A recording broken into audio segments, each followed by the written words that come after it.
All exam guide गुरु के YouTube channel पर मैं सुजीत पांडे आप सभी का स्वागत करता हूं। लेकर आ गए हैं आपके लिए सुपर फास्ट साइंस के 50 एमसीक्यू जो कि रेलवे ग्रुप डी के लिए स्पेशली हैं। तो यदि आप ग्रुप डी की तैयारी कर रहे हैं तो इन क्वेश्चन को लगाइए और कम से कम 30 प्रश्न सही करने की कोशिश कीजिए। मिलते हैं आपसे वीडियो के लास्ट में। तो क्वेश्चन पूरे लगाइए, 30 प्रश्न सही करना है। चैनल पर नए हैं, चैनल को सब्सक्राइब कर लेना। ये रहा आपकी स्क्रीन पर आपका पहला प्रश्न। ऑक्सीजन के बाद प्रचुर मात्रा में पाए जाने वाला तत्व कौन सा है?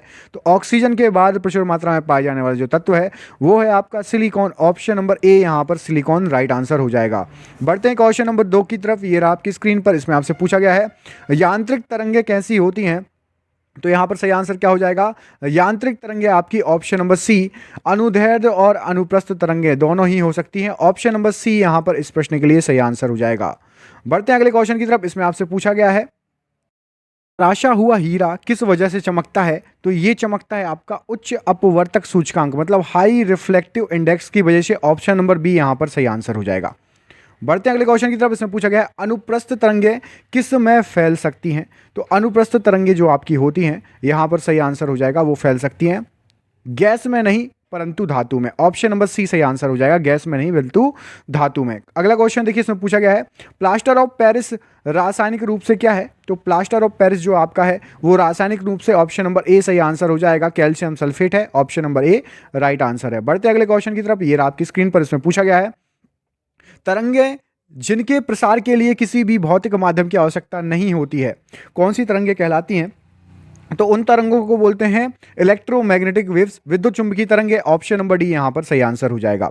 बढ़ते हैं अगले क्वेश्चन की तरफ। इसमें आपसे पूछा गया है कि सितारे जो है सितारे का रंग किसका संकेतक है? तो सितारा या तारा जो भी बोल दो आप, स्टार्स, उसका जो रंग होता है वो उनके टेम्परेचर का सूचक है। ऑप्शन नंबर बी सही आंसर हो जाएगा। आपको कमेंट करके बताना सूर्य भी एक तारा है, सूर्य का टेम्परेचर कितना होता है, सूर्य का बाहरी तापमान कितना होता है? कमेंट बॉक्स में कमेंट करके बताइए। एक चीज़ और बता दीजिए, ये हमारी पृथ्वी है, ये सूरज है, ठीक है? तो सूर्य से पृथ्वी तक जो है आपकी प्रकाश कितने मिनट में आता है? सूर्य से पृथ्वी तक प्रकाश कितने मिनट में आता है? ये भी क्वेश्चन आपके ग्रुप डी में पूछा गया है। कमेंट बॉक्स में कमेंट करके बताइएगा। कांस्य, तांबे और डैश की मिश्र धातु है। तो कांस्य जो है तांबा और ऑप्शन नंबर ए टिन, तांबा और टिन की मिश्र धातु होती है आपकी कांस्य। ऑप्शन नंबर ए यहां पर सही आंसर हो जाएगा। बढ़ते अगले क्वेश्चन की तरफ। इसमें आपसे पूछा गया है उपकरण में उपयोग की जाने वाली सुरक्षा फ्यूज का तार कम डैश धातु से बना होता है। तो उसका कम क्या होता है? गलनांक, प्रतिरोध, विशिष्ट गुरुत्व या फिर प्रवाहकत्व। तो उसका गलनांक कम होता है, जल्दी से मेल्ट हो जाता है और कनेक्शन को डिस्कनेक्ट कर देता है यदि कहीं शॉर्ट सर्किट होता है तो। ऑप्शन नंबर बी सही आंसर है। अगला क्वेश्चन देखिए, इसमें पूछा गया है ध्वनि सबसे तेज किस में यात्रा करती है? तो ध्वनि सबसे तेज यात्रा करती है आपकी स्टील में। तो ऑप्शन नंबर ए स्टील यहां पर सही आंसर हो जाएगा। ध्वनि स्टील में या ठोस में सबसे तेज यात्रा करेगी। अगला क्वेश्चन देखिए, ध्वनि डैश के रूप में यात्रा करती है। तो ध्वनि जो होती है वो आपकी अनुदैर्ध्य के रूप में यात्रा करती है। ऑप्शन नंबर बी अनुदैर्ध्य तरंग राइट आंसर है। बढ़ते हैं अगले क्वेश्चन की तरफ। इसमें आपसे पूछा गया है यदि एक पूर्ण तरंग रेक्टिफायर की इनपुट आवृत्ति n है तो उत्पादित आवृत्ति कितनी होगी? तो यदि इनपुट n है तो आउटपुट आपकी 2n हो जाएगी। ऑप्शन नंबर डी सही आंसर हो जाएगा रेक्टिफायर में। अगला क्वेश्चन देखिए, इसमें पूछा गया है आपसे कि निम्नलिखित में से किस मिश्र धातु में कॉपर का प्रतिशत अधिकतम होता है? तो यहां पर सही आंसर हो जाएगा आपका ऑप्शन नंबर बी, कांस्य में कॉपर का प्रतिशत अलग होगा, अधिक होगा।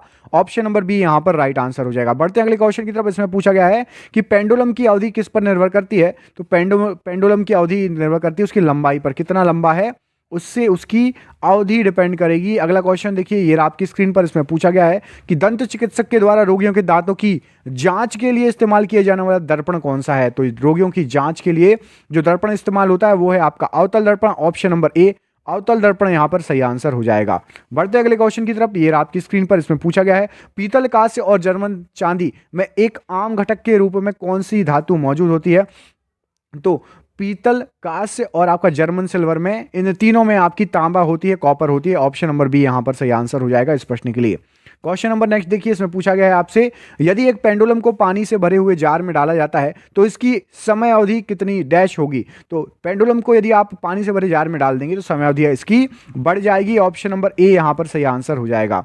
बढ़ते अगले क्वेश्चन की तरफ। इसमें आपसे पूछा गया है कि किस स्तर या डेसिबल में ऊपर की ध्वनि खतरनाक ध्वनि प्रदूषण माना जाता है? तो यहां पर सही आंसर हो जाएगा यदि 80 डेसिबल से ऊपर है तो ध्वनि खतरनाक स्तर की मानी जाएगी। ऑप्शन नंबर डी यहां पर सही आंसर हो जाएगा। बढ़ते अगले क्वेश्चन की तरफ। इसमें आपसे क्या पूछा गया देखिए, एक लोहे की कील पारे पर तैरती है जबकि पानी में डूब जाती है, ऐसा क्यों होता है? तो यहाँ पर सही आंसर हो जाएगा, ऐसा इसलिए होता है क्योंकि लोहे का घनत्व पानी की तुलना में अधिक होता है और पारे से कम होता है, इसलिए पारे में डालेंगे तो लोहा तैरता रहेगा और यदि आप उसको पानी में डाल देंगे तो डूब जाएगा। अगला क्वेश्चन देखिए, बादल वायुमंडल में उनके कम डैश के कारण होते हैं। तो बादल जो है यहाँ पर जो क्वेश्चन है इसका सही आंसर क्या हो जाएगा आपका? कम घनत्व के कारण होते हैं। ठीक है, बादल जो है वायुमंडल में क्यों चले जाते हैं? क्योंकि उनका घनत्व कम है, इसलिए ऊपर तैरते रहते हैं बादल।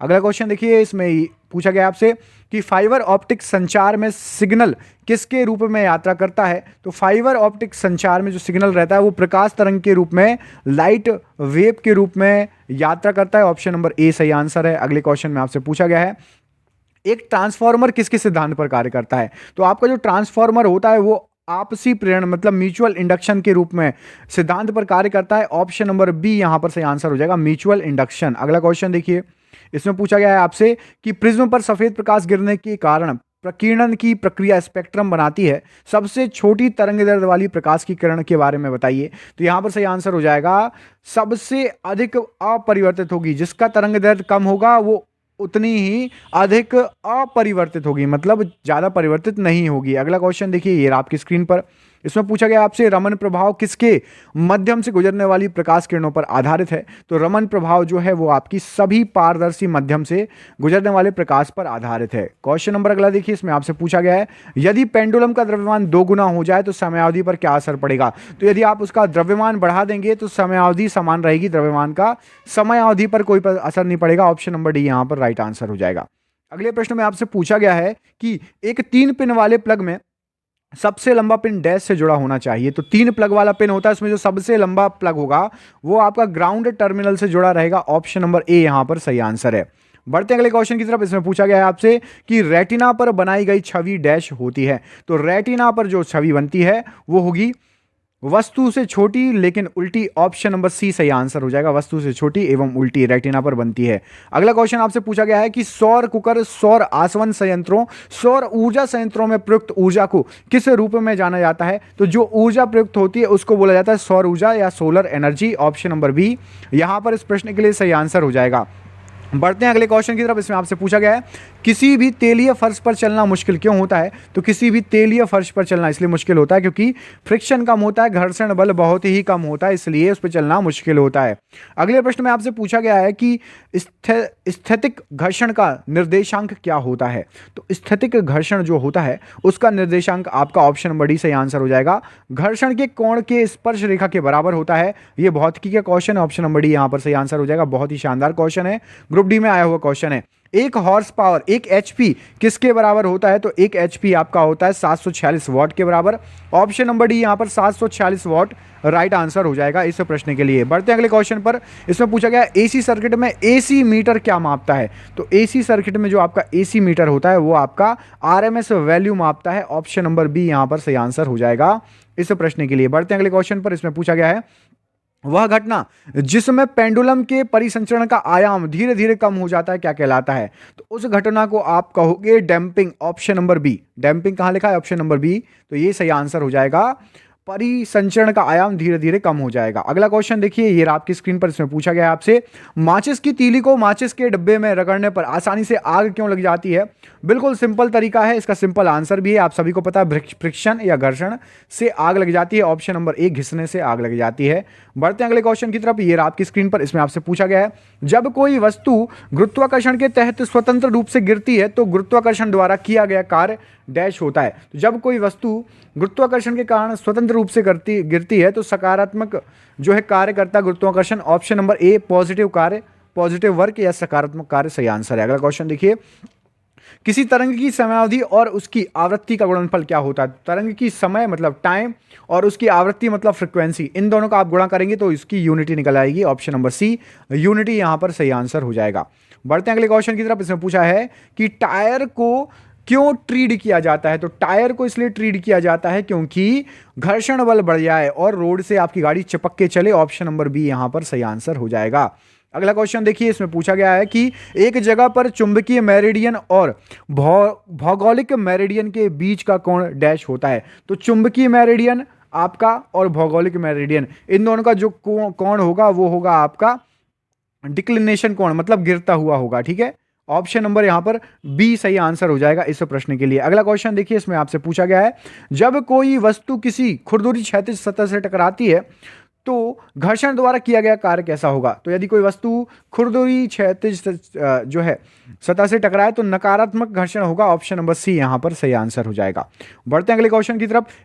स्नेहक वह पदार्थ है जो, तो स्नेहक वह पदार्थ है जो घर्षण को कम कर देता है। स्नेहक मतलब जैसे अपना ऑयल लुब्रिकेंट वगैरह होते हैं ना, ऑयल वगैरह गाड़ी में क्यों डालते हैं, क्योंकि पिस्टन लाइनर जो होता है ना, जब वो ऊपर नीचे होता है तो घर्षण कम हो ऑयल से, है ना, ऑयल से घिसता कम है ना। अपने हाथ पे भी ऑयल लगा लो तो कोई भी चीज़ फिसल जाएगी।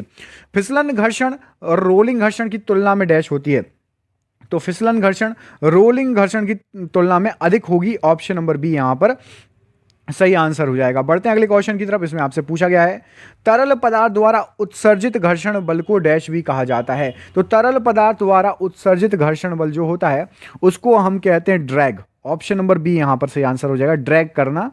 अगला क्वेश्चन देखिए, ये आपकी स्क्रीन पर, एक स्थैतिक अवस्था में के कारण किसी वस्तु के पास मौजूद ऊर्जा को क्या कहेंगे। तो यदि कोई वस्तु स्थिर है, उसके पास कोई ऊर्जा मौजूद है तो उसको स्थितिज ऊर्जा कहेंगे, potential energy. Option number C यहां पर स्थितिज ऊर्जा राइट आंसर हो जाएगा। बढ़ते हैं अगले क्वेश्चन की तरफ। इसमें पूछा गया है, चार बच्चों को बढ़ते क्रम में रोलिंग, स्टैटिक और स्लाइडिंग घर्षण के कारण बलों की व्यवस्था करने के लिए कहा गया है, तो उनकी व्यवस्था नीचे दी गई है। सही व्यवस्था चुनो, रोलिंग, स्टैटिंग और स्लाइडिंग, कौन सा कैसा आएगा। तो यहां पर सही आंसर है रोलिंग, ठीक है, इसका घर्षण आपका, उसके बाद स्लाइडिंग का घर्षण, उसके बाद स्टैटिक का घर्षण। ऑप्शन नंबर सी यहां पर सही आंसर हो जाएगा। बढ़ते हैं अगले क्वेश्चन की तरफ। ये रहा आपकी स्क्रीन पर, एक रूप से दूसरे रूप में ऊर्जा के अंतर रूपांतरण के दौरान किसी भी समय कुल ऊर्जा क्या होगी। तो एक रूप से दूसरे रूप में यदि ऊर्जा का आप जो है रूपांतरण करोगे तो आपने सुना होगा कि ना ऊर्जा को ना ही जनरेट किया जाता है ना ही नष्ट किया जाता है, बस इसको एक रूप से दूसरे रूप में चेंज किया जा सकता है। तो मतलब जितनी ऊर्जा है कांस्टेंट ही रहेगी, ऊर्जा को आप ना ही बना सकते हो ना ही नष्ट कर सकते हो। अगला क्वेश्चन देखिए, ये आपकी स्क्रीन पर, इसमें आपसे पूछा गया है, एक नाव या हवाई जहाज का एक नुकीला या टेम्परिंग फ्रंट हेड होता है क्यों। तो एक नाव आपने देखी हुई, नाव या हवाई जहाज सब जो है नुकीली रहती है आगे से, नाव भी आपकी नुकीली रहती है और आपका जो हवाई जहाज रहता है वो भी आपका जो है नुकीला रहता है। ऐसा क्यों होता है। तो यहाँ पर सही आंसर क्या हो जाएगा इस प्रश्न के लिए। बहुत ही अच्छा प्रश्न है, कॉमन सेंस लगाओगे तो बन जाएगा। इसमें यह है कि भाई आपका जो घर्षण होता है ना, फ्रिक्शन, चाहे नाव हो तो हवा से, और आप जो हवाई जहाज हो तो हवा से, और नाव हो तो आपके पानी से घर्षण कम हो।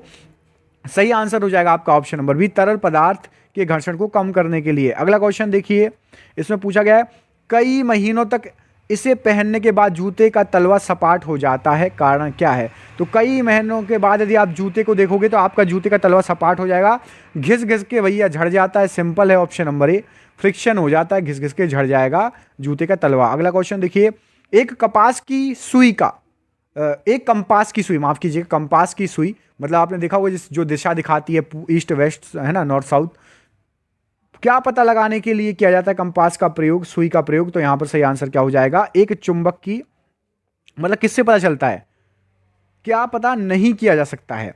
तो देखिए, उत्तरी दक्षिण ध्रुव पता किया जा सकता है, ठीक है, चुंबकीय ध्रुवीयता मतलब पोलरिटी पता की जा सकती है, और चुंबक की क्षेत्र की दिशा पता कर सकते हैं। उसकी शक्ति पता नहीं चलेगी, चुंबक कितनी शक्ति का है। ऑप्शन नंबर सी यहां पर पता नहीं किया जा सकता, बाकी ए बी डी पता किया जा सकता है। अगला क्वेश्चन देखिए, एक चलती हुई गाड़ी में डैश ऊर्जा होती है। तो एक चलती हुई गाड़ी में यहां पर सही आंसर हो जाएगा, यांत्रिक ऊर्जा होती है, mechanical energy. Option number B सही आंसर है।